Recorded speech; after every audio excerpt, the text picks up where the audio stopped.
नमस्कार, मैं हूँ एस्ट्रो रजनी और आज फिर से हम लोग मिल रहे हैं एक नई क्लास में। आप सभी का हमारे यूट्यूब चैनल अनंत एस्ट्रोलॉजी पर मोस्ट वेलकम है।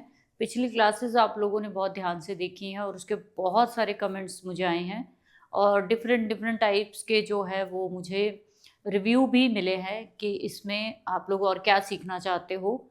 तो आज की क्लास में ही आप ही लोगों के काफ़ी सारे रिक्वेस्ट के बाद एक क्लास मैंने चुनी और उसके बारे में आज आपको बताने जा रही हूँ। तो स्वागत है आपका हमारे चैनल पर। आप सभी की बहुत भारी डिमांड और बहुत सारी रिक्वेस्ट के बाद मैंने एक डिसाइड किया है कि आप लोगों को ऑफलाइन भी पढ़ाऊँ।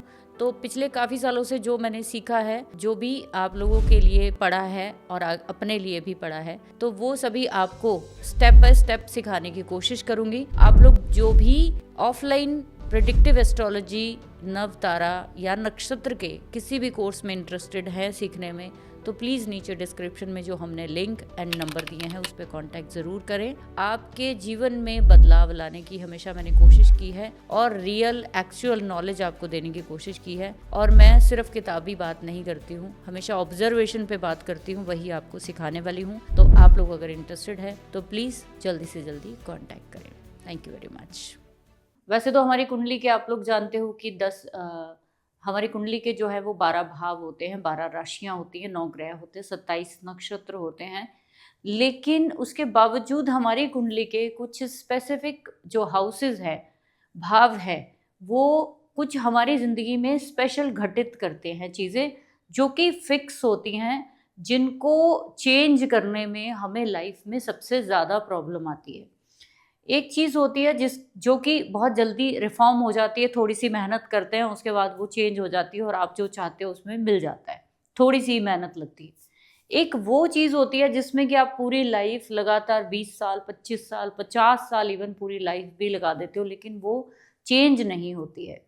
देखिए, हमारी ज़िंदगी में जो सफलता है वो बेसिकली जो डिपेंड करती है, वो बेशक आपके लगन के अकॉर्डिंग, आपके जो कर्म है, जो आप प्रेजेंट में कर रहे हो, उसके अकॉर्डिंग आपकी इस प्रेजेंट की सफलता निर्भर करती है। लेकिन हमारी ज़िंदगी में पास्ट की भी कुछ ऐसी चीज़ें होती हैं जो कि हमें कहीं ना कहीं स्टिफ करती हैं और हमें बाहर नहीं निकलने देती। इसी के साथ जुड़ी हुई आज की क्लास है, बहुत इम्पॉर्टेंट है, जिसका टॉपिक मैंने आपको लिखना, आप लोगों ने देख लिया है, 10th हाउस। और सबसे पहले साथ ही नोट कर लेना कि 10th हाउस जो आपकी कुंडली में होता है वो बेसिकली इतना इम्पॉर्टेंट क्यों होता है वो तो मैं आगे आपको बताऊंगी। लेकिन उसके साथ साथ आपने ये समझ लेना है कि जब आप 10th हाउस की प्रेडिक्शन करने के लिए जा रहे हो, देखने जा रहे हो, तो पराशरी ज्योतिष के अनुसार ये जो 10वां भाव है, इसके सिग्निफिकेटर प्लैनेट जो है वो है सन, सैटर्न, मरकरी एंड जुपिटर। ये अपने 10th हाउस में आपने इनका जो नाम है वो लिख लेना है। अगर आपके कहीं ना कहीं ये सिग्निफिकेटर प्लैनेट आपके 10th हाउस में बैठे हैं तो आपकी लाइफ कहीं ना कहीं स्टेटस को लेकर या बाकी सब चीज़ों को लेकर, रिफॉर्म को लेकर, रेजोल्यूशन को लेकर, रिवोल्यूशन को लेकर बहुत आसान हो सकती हैं। तो ये एक आपने ध्यान रखना है, क्योंकि जब हम 10th हाउस की या किसी भी भाव की प्रेडिक्शन करने के निकलते हैं तो हम उसकी जो मेन सिग्निफिकेटर प्लैनेट है उनको भूल जाते हैं। हम लोग सीधा राशि पे जाते हैं, हम लोग सीधा प्लैनेट पे चले जाते हैं। लेकिन अगर कहीं पे उस भाव के हर भाव का एक सिग्निफिकेटर प्लैनेट है, ठीक है, कारक प्लैनेट है हर एक भाव का। 10वां घर जो है वो कर्म क्षेत्र है हमारा, जिसपे हम आगे मैं आपको बताऊंगी। तो ये चीज़ आपने नोट कर लेनी है कि ये 4 प्लैनेट विशेष भूमिका आपकी ज़िंदगी में निभाते हैं। करियर के लिए, आपकी ज़िंदगी में जितने भी आप स्टेटस गेन करते हो, जितनी भी ग्रोथ, जितने भी चेंजेस, जितना भी नाम, शोहरत, पैसा या विरासत में जितनी चीज़ें आपको मिलती हैं वो सारी की सारी इसी भाव से मिलती हैं। चलते हैं आगे। और आप लोगों को जब हम 10th हाउस की बात कर रहे हैं तो बहुत सारे दिमाग जो है वो बहुत सारी चीज़ें हमारे दिमाग में आती हैं कि क्या 10th हाउस जो है वो सिर्फ और सिर्फ क्या हमारी कर्म को ही दिखाता है। तो इसको देखने का नज़रिया हमेशा मेरा अलग होता है और आप लोगों को भी कुछ अलग ही बताती हूँ मैं हमेशा। 10th हाउस पे चलते हैं सीधा, ठीक है।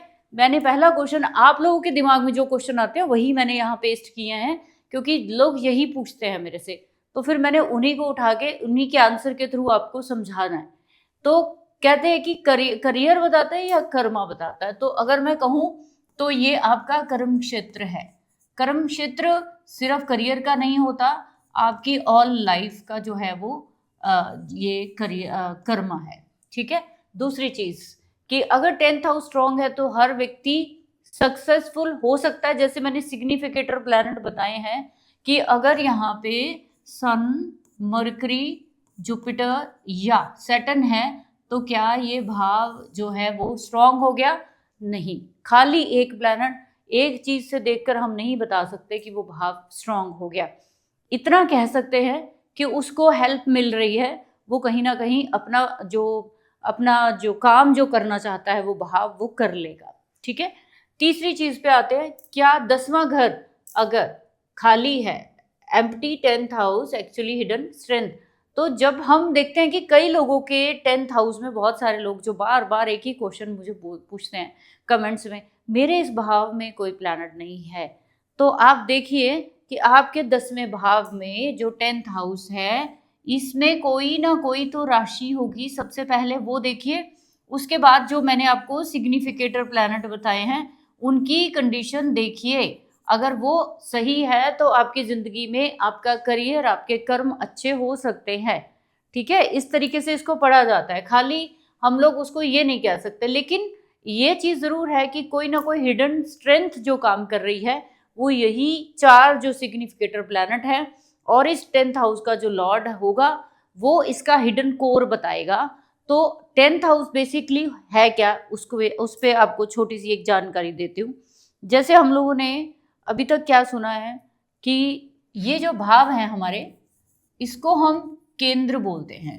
1, 4, 7 एंड 10, ये क्या है? केंद्र है। लाल किताब में ना इसको बंद मुट्ठी बोला गया है, बंद मुट्ठी। तो आप मुझे ये बताइए कि अगर इसको बंद मुट्ठी बोलेंगे हम लोग, तो ये जो हमारा हाथ है, जो कि हमारी किस्मत है, जब कोई बच्चा पैदा होता है तो उसकी किस्मत में कुछ फिक्स चीज़ें लिखी हुई आती हैं, जिसको हम बोलते हैं कि ये बच्चा पीछे से क्या लेकर आया है। तो आपकी हथेली असल में ये बताती है जब वो पैदा होता है स्पेसिफिक उस समय, कि वो पीछे से क्या लेकर आया है। और ये 4 जो हमारे भाव हैं जिनको हम केंद्र कहते हैं, ये आपकी मुट्ठी है, मतलब आपकी हथेली है एक तरह से।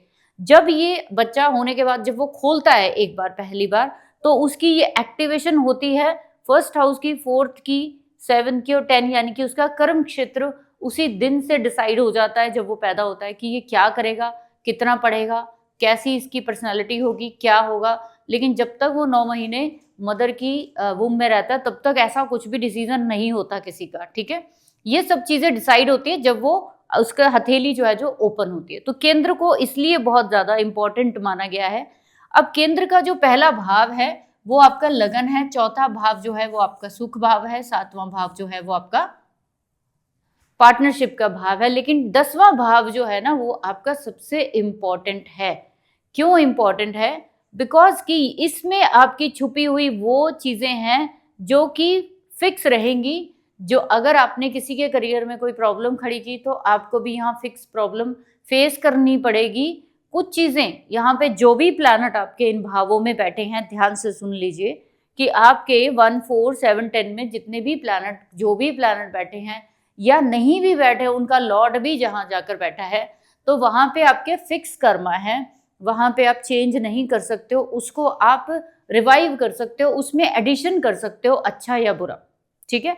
तो इस तरीके से इसको देखना है कि ये एक हिडन कोड होता है, इसका स्ट्रेंथ होती है जो पिछले जन्म से जुड़ी हुई है।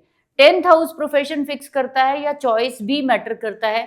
10th हाउस जो है वो आपका प्रोफेशन फिक्स करता है, but as per planet, as per राशि डिसाइड करेगा। जैसे मान लीजिए कि आपके 10th हाउस में, यहाँ पे मैं आपको और एग्जाम्पल देती हूँ, ध्यान से इस चीज को समझिए, क्योंकि 10th हाउस से जुड़ी हुई इतनी समस्याएं हमारे सामने आती है कि मैं आपको बता नहीं सकती। मेरे पास ज़्यादातर जो चार्ट्स है वो करियर के ही आते हैं कि हमारी ज़िंदगी में ये हो गया, वो हो गया। लेकिन आप अगर खुद उसको पहले, जितने भी हमारे एस्ट्रोलॉजर हैं मित्र जो हमारे मेरे जैसे सीख रहे हैं, और जो लोग परफेक्ट हैं वो भी, जिनको भी लाइफ में कुछ मिला नहीं है, थोड़ा सा मैं उसके अकॉर्डिंग अपनी एक ऑब्जर्वेशन शेयर कर रही हूँ कि मैंने एक क्वेश्चन बोला आपको कि चॉइस आती है हमारे पास। यहाँ पे मान लीजिए कि यहाँ शनि है और यहाँ पे सन है, तो चॉइस क्या है आपके पास? चॉइस ये है कि गवर्नमेंट, पिता, परिवार, या फिर आप किसी ना किसी हायर रेपुटेशन के साथ जुड़ के काम करेंगे, ये फिक्स है आपका। अब इसमें चॉइस क्या ऐड होगी? चॉइस ऐड होगी जब भी कोई गोचर का प्लैनेट इस 10th हाउस को कहाँ से करेगा ट्रिगर, 2 से 4 से 6 से, या खुद यहाँ पे ट्रांजिट का प्लैनेट कोई भी बैठ जाएगा, तो आपकी चॉइस में चेंज आ जाएगा। जो भी प्लैनेट XYZ, चाहे 2 दिन के लिए चंद्रमा ही क्यों ना आए, वो भी आपके करियर की चॉइस को थोड़ा सा ऊपर नीचे करने की कोशिश करेगा। ये नहीं करेंगे, ये करेंगे। इसीलिए 7.5 या फिर इसीलिए सैटर्न मून का कॉम्बिनेशन, इसीलिए सैटर्न केतु का कॉम्बिनेशन, सैटर्न राहु का कॉम्बिनेशन, मार्स का कॉम्बिनेशन, कहीं ना कहीं इंसान को चेंजेस एंड ऑल चेंजेस उसको दिखाता रहता है, क्योंकि कॉम्बिनेशन तो फिक्स है, लेकिन वो कॉम्बिनेशन जो है वो कॉन्ट्राडिक्शन का है, पावर का है, जिसको प्राप्त करने के लिए आप चेंजेस करते रहते हो। ठीक है, ये आपका आंसर हो गया। अगला है 10th हाउस करियर बताता है या कर्मा डायरेक्शन। बिल्कुल सही है कि आपके कर्म की डायरेक्शन सिर्फ और सिर्फ 10वां घर ही बताता है। एक एडिशन उसमें मैं कर देती हूँ, वो ये है कि कोई भी भाव, चाहे 10वां घर है, चाहे वो 12वां घर है, चाहे कोई भी घर है, वो अकेला काम नहीं करता। 10वां घर जो है, ये शुरुआत 10वें घर की जो है, ये दूसरा घर है, यहाँ से 10वें घर की बुनियाद शुरू होती है, छठे घर से मिलती है, सेकंड नींव है, इसकी फाउंडेशन है, और ये दोनों मिलकर जो है ये 10वें घर को बनाते हैं। ठीक है जी, तो 10वां घर जो है वो किसके साथ कनेक्टेड है? सेकंड हाउस के साथ, 6th हाउस के साथ और 10 हाउसेस के साथ। इसीलिए जब जब इनमें कोई ट्रांजिट होते हैं तो आपके करियर में उछाल आता है या डाउनफॉल आता है, इसीलिए वो चेंजेस आते हैं, इसीलिए डिसअपॉइंटमेंट आती है। लेकिन 10वें घर को अकेला ना मानकर आप इसको अगर ट्राइन से देखेंगे तो ज्यादा अच्छा आपको रिजल्ट मिलेगा, क्योंकि कई बार हम एक ही भाव को जब सर्च करते हैं उसमें हमें स्पेसिफिक प्रॉब्लम दिख नहीं रही होती, लेकिन अदर जो हाउसेज है वो उसको, जो बनाने वाले हाउसेज है, जैसे 10वां घर है उसको बनाने वाले हाउस जो है 2 और 6 है। ठीक है, 1 नंबर को बनाने वाले हाउस जो है 5 और 9 है। ऐसे ही हर भाव को कोई ना कोई दूसरे हाउसेस बना रहे होते हैं, उसकी फाउंडेशन क्रिएट कर रहे होते हैं, उन पे भी ध्यान देना बहुत जरूरी।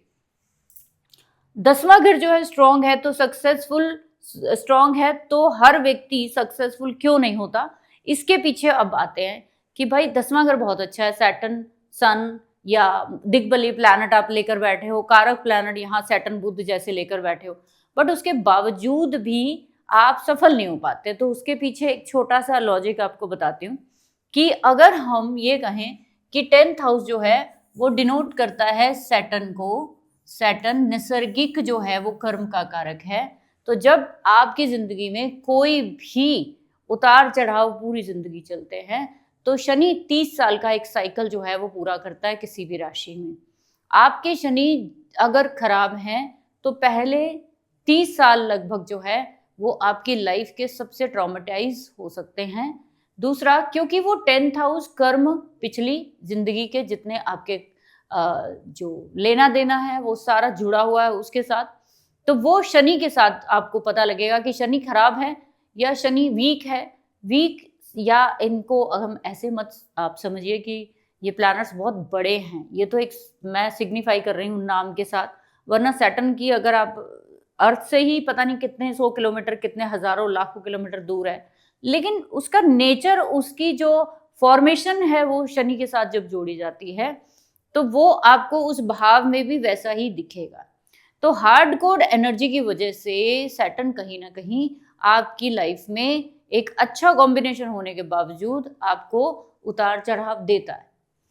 उसके बाद है क्या एम्प्टी, ये हो गया आपका। अब नेक्स्ट आपको कुछ चीजें बताती हूँ, जैसे कि 10वां घर जो है वो किस किस और चीजों को दिखाता है। जैसे आप लोग यहाँ पे देख पा रहे हो कि 10th हाउस की बात कर रहे हैं। 10th हाउस कहाँ पे है, वो ये है। अब आपको यहाँ पे थोड़े सीक्रेट्स रिवील करते हैं, ठीक है। तो हम अब नौकरी करेंगे या आप बिजनेस, क्या करोगे, दोनों में से वो भी 10th हाउस ही डिसाइड करता है। जब जब आपके 10th हाउस में सन, मार्स, मर्करी, इवन जुपिटर, ऐसे प्लैनेट जब आते हैं तो आपको कहीं ना कहीं वो इंडिपेंडेंट जॉब की तरफ लेकर जाते हैं, इंडिपेंडेंट जॉब की तरफ लेकर जाते हैं। आपका जो वर्क एरिया होगा वो कहीं इंडिपेंडेंट जॉब के साथ जुड़ा होगा। मतलब आप एक ऐसे स्टेटस पे होंगे जहां आपके नीचे बहुत सारे, कई सौ, कई हजार लोग हो सकता है काम करते हों, तो आप इंडिपेंडेंटली उनको जो है वो रूल करते होंगे, या उनको, जैसे आपने बड़े बड़े आईएएस ऑफिसर, आईपीएस या commander of police, army chief, navy के सब बड़े बड़े ऑफिसर जो है, जिनके नीचे बहुत बहुत लेयर तक लोग काम करते हैं। तो ये 10th हाउस जॉब कब देगा, इसको सिंपल सा देखने का तरीका ये है कि अगर आपके अष्टक वर्गा में, ये एक रूल आपको मैं बता रही हूँ ताकि आप देख पाओ कि आपको जॉब करना है या फिर आपको क्या करना है। तो 6th हाउस में अगर मैक्सिमम पॉइंट है, यानी कि ज्यादा पॉइंट है, और 10th हाउस में कम पॉइंट है, ठीक है, मिनिमम पॉइंट है, तो आपको जॉब करनी चाहिए, ठीक है। यहां पे मान लीजिए 16 पॉइंट है, यहां पे मान लीजिए 35 पॉइंट है आपके अष्टक वर्गा में, आपको इंडिपेंडेंट काम करना चाहिए, ठीक है। उसके साथ साथ आपको 7वां घर भी देखना पड़ेगा, तभी मैंने आपको बोला कोई एक भाव जुड़ के काम नहीं करता, इंडिपेंडेंट काम नहीं करता, उसके साथ और जो उसकी फाउंडेशन में हाउसेज होते हैं वो भी काम करते हैं, ठीक है। तो 7th हाउस की स्ट्रेंथ प्लस आपने देख लेना है कि 7th में अगर अष्टक वर्गा में 35 या इवन 30 से ऊपर पॉइंट्स है तो आप कर सकते हो। फिर 10th हाउस में अगर 30 से 35 पॉइंट है तो इंडिपेंडेंट काम कर सकते हो। और अगर ये उल्टा हो जाए कि यहाँ पे 35 है और यहाँ पे 16 है, तो आपको जॉब कौन सी मिलेगी, थोड़ी सी लो ग्रेड की जॉब मिलेगी, लेकिन जॉब मिलेगी। जॉब लो ग्रेड की क्यों बोला है कि जॉब का हाउस का मतलब होता है सर्विस। जब भी करियर जो है वो आपको पैसा जो है वो कैसे मिलता है, आप कोई ना कोई सर्विस करते हो, आप या तो सर्विस करोगे या करवाओगे। अगर 10th हाउस में अष्टक वर्गा में पॉइंट ज्यादा है तो आप लोगों से काम कराओगे, अगर छठे घर में पॉइंट ज्यादा है तो आप लोगों के लिए काम करोगे। सिंपल सा एक इसका डिफरेंस है। उसके बाद कहते हैं कि स्टेटस और अथॉरिटी, पद और पावर के लिए यह हाउस क्यों जरूरी है। और स्टेटस के लिए इसलिए जरूरी है कि अगर हम फर्स्ट हाउस को आपका लगन लेकर चलते हैं तो फर्स्ट हाउस से कोई भी 10वां घर जो होता है वो उसका पीक होता है। पीक यानी कि उसका स्टेटस होता है कि वो इंसान कितनी ऊंची प्रतिष्ठा पे जो है वो जाकर बैठेगा। हर हाउस का एक स्टेटस है, यानी आपका स्टेटस, आप पब्लिक इमेज, पब्लिक कहाँ है, पब्लिक का हाउस कौन सा है, चौथा घर। और 10th हाउस आपको पूरा करना है। इस पब्लिक से आपको क्या मिलेगा, इस पब्लिक ने आपको किस इमेज से देखना है या देनी है आपको, वो 10वां घर ही बताता है। सेकंड चीज कि अगर हम इसको देखते हैं कि आपकी जिंदगी में अचीवमेंट, पे, फेम या पावर, वो भी आपको ये पब्लिक ही देती, आप अकेले थोड़ी ना ले लेते हो। तो आपकी पब्लिक इमेज डिपेंड करती है 4th हाउस के ऊपर। अगर 4th हाउस से कोई मैलेफिक आपके 10th हाउस में देखा तो पब्लिक इमेज और स्टेटस कहीं वीक होगा। सो हम लोग बात कर रहे थे कि पब्लिक इमेज जो है वो डिपेंड करती है आपकी। तो अब आप मेरी बातों से समझ गए होंगे कि कितना ज़रूरी हो जाता है एक भाव को, हम सिर्फ 10th हाउस गिन रहे हैं, वो किस भाव से कैसे पढ़ रहा है वो देखिए। 10th हाउस जो है वो आपके भाग्य से नेक्स्ट पढ़ता है। तो 9th से 10th जो है, 9th से 10th सेकंड पढ़ा, ठीक है, सेकंड, यानी कि यहाँ पे हायर एजुकेशन है आपकी, आपकी नॉलेज है आपकी, उसके अकॉर्डिंग ही डिसाइड होगा कि आप पैसा कितना कमा पाओगे, क्योंकि हर भाव से दूसरा भाव जो है वो पैसा देता है, स्टेबिलिटी देता है, एसेट देता है और आपकी जिंदगी में बहुत सारी सेविंग्स देता है। तो नॉलेज के विद रिस्पेक्ट ही आप कर पाओगे जो भी कर पाओगे, ठीक है। नेक्स्ट चीज कि आपके यहाँ पे अगर आप नोटिस करोगे, थर्ड हाउस से अगर आप काउंट करोगे 1 2 3 4 5 6 7 8, थर्ड हाउस से ये 8 पड़ता है। यानी आपकी लाइफ में थर्ड हाउस जो होता है वो इंटरव्यूज का होता है, कॉम्पिटिशन्स का होता है, ठीक है, और सारे आपकी मार्केटिंग का होता है। अगर आपकी लाइफ में कभी भी आप चैलेंजेस फेस करते हो तो वो थर्ड हाउस यानी कि आपके बाजू, आपके पराक्रम की वजह से कहीं ये प्रॉब्लम आपको क्रिएट होगी। कई बार क्या होता है ना कि थर्ड हाउस में मान लो कि कोई मार्स जैसा प्लैनेट है, सन जैसा प्लैनेट है, या तो वो आपको क्या करेगा, वो आपको एंग्जाइटी देता रहेगा आपके करियर के विद रिस्पेक्ट कि मैं इतना करता हूँ, मैं ज्यादा करता हूँ तो मैं बड़ी आ जाती है। जहाँ पे फायरी प्लैनेट आ जाते हैं ना, वहां पे मैं बहुत आ जाती है। इसकी वजह से कहाँ प्रॉब्लम आएगी, करियर में आएगी। अगर मान लीजिए यहाँ पे कोई सॉफ्ट प्लैनेट है, मरकरी है, ठीक है, मून है, ऐसे प्लैनेट है, अब ये क्या करते हैं, ये पराक्रम करने ही नहीं देते। ये कहते हैं जो मिलना ना ऐसे ही मिल जाए तो ठीक है, ना ही कुछ करना पड़े। तो अगर आप ध्यान से कभी देखो, थर्ड हाउस जो है वो आपके करियर के लिए डिजास्टर क्रिएट क्यों करता है दशाओं में, बिकॉज आप कहीं ना कहीं उसमें एफर्ट ही नहीं करते, ठीक। नेक्स्ट चीज हम लोग देखेंगे कि फादर अथॉरिटी फिगर कुछ परंपराओं में कर्मा इस जन्म के क्या दिखाता है। आपके हम कई सारी ज्योतिष की ब्रांचेस में मैंने देखा है कि 9th हाउस को फादर के लिए गिनते हैं, बट बहुत सारी ब्रांचेस में 10th हाउस को भी फादर के लिए गिनते हैं, क्योंकि उनका लॉजिक है कि 4th हाउस अगर मदर का है तो 10th हाउस फादर का होना चाहिए।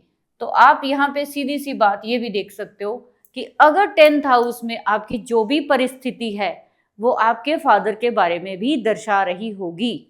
आपको नाम कहाँ से मिलता है, पिता से। आपको पैसा कहाँ से स्टार्टिंग में मिलता है, आपके जितने भी एसेंशियल्स होते हैं लाइफ के वो कौन देता है, फादर देता है। आपकी लाइफ में फादर की भूमिका क्या है वो कौन बताएगा, वो 10th हाउस बताएगा।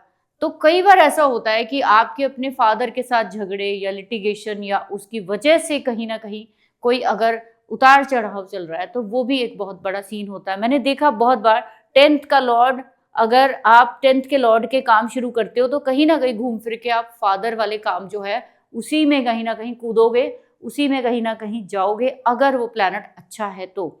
जैसे आपके फादर की कहीं ना कहीं वो रहा है, जिसको हम कहेंगे कि अगर 10th हाउस को आप लगन बनाओगे तो ये फादर का लगन हो गया ना, तो फादर की पर्सनालिटी को भी ये आपका लगन बनाता है। तो यहाँ पे अच्छे प्लैनेट फादर के साथ, फादर का नेचर, फादर की पर्सनालिटी अच्छी ही दिखाएगा।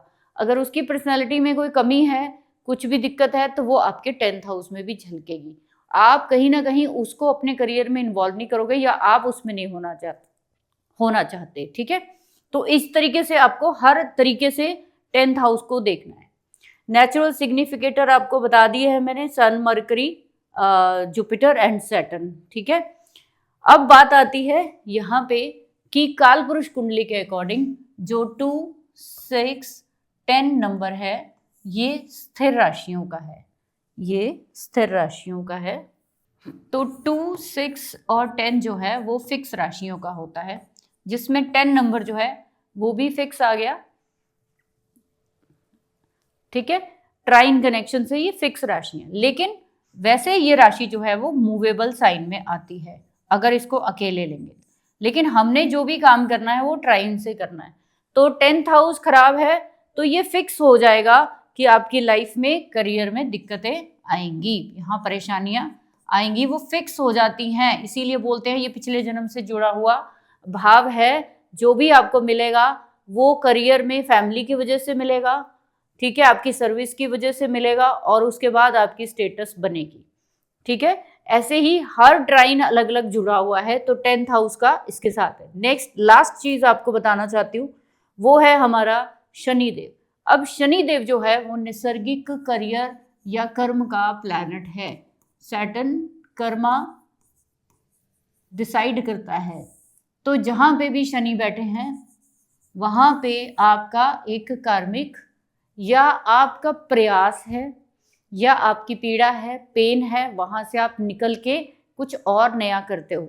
जैसे फर्स्ट हाउस में ये नीच का माना जाता है, तो आप हमेशा एफर्ट करने में आपको दिक्कत आएगी। आपको किसी बड़ी पोजीशन पे जाना चाहते हो पर जा नहीं पाओगे। सैटर्न की प्लेसमेंट 12 भावों में ये बताती है कि आपका कर्म या आप इस जन्म में जो काम करने वाले हो वो किस भाव से जुड़कर करोगे। किसी का शनि 7वें घर में है, तो शनि 7वें घर में क्या बता रहा है कि आप अपने पार्टनर या फिर पार्टनरशिप में काम करना चाहते हो। किसी का शनि 4th हाउस में है, क्या बता रहा है कि आप अपने घर से ही काम करना चाहते हो। किसी का शनि 3rd हाउस में है, मार्केटिंग ऑनलाइन या छोटे बहन भाइयों के साथ मिलकर करना चाहते हो। तो शनि जहां बैठा है वहां पे ध्यान रखिए कि आपका काम उसी चीज से जुड़ेगा। अगर शनि कहीं पे 10th हाउस में बैठे हैं, बहुत सारे लोगों के होंगे जो भी वीडियो देख रहे हैं, तो आप देखिए आपकी लाइफ भी आपके फादर की तरह बहुत स्ट्रगलिंग रही है। और जब भी शनि हमारे, स्पेशली शनि जब केंद्र में आ जाते हैं इन 4 भावों में, तो कम से कम 36 ईयर्स मैंने देखा है कि कम से कम 36 ईयर्स जो है वो आपको बहुत ज़्यादा जो है वो पेन्स जो है वो झेलनी पड़ती है। उसके बाद आपको रिलीफ जो है वो मिलना शुरू होता है। तो ये छोटा सा एक पार्ट है 10th हाउस का। इसके आगे की भी बहुत सारी चीज़ें हैं जो नेक्स्ट पार्ट में मैं आपको बताने वाली हूँ। वीडियो स्किप नहीं करिए, बीच में काट कर वीडियो मत देखा कीजिए, वीडियो को पूरा देखिए, तसल्ली से देखिए। मैंने बहुत सारे डिक्टम बीच में दिए होते हैं, बहुत सिंपल भाषा में दिए होते हैं, आप लोगों को पता है। अगर आपको कोई भी 10th हाउस से जुड़ा हुआ क्वेश्चन है कमेंट में लिखिए, जैसे हर बार ही लिखते हो। हर एक का आंसर मैं देती हूँ, खुद से देती हूँ, मेरी टीम नहीं देती है। तो मैं पढ़ती हूँ आप लोगों के क्वेश्चन, ये मत सोचिए। एंड प्लीज़ उसको अच्छा लगता है तो शेयर भी ज़रूर करिए। So thank you. जो फर्स्ट टाइम है वो सब्सक्राइब ज़रूर करिए और शेयर करिए। Thank you.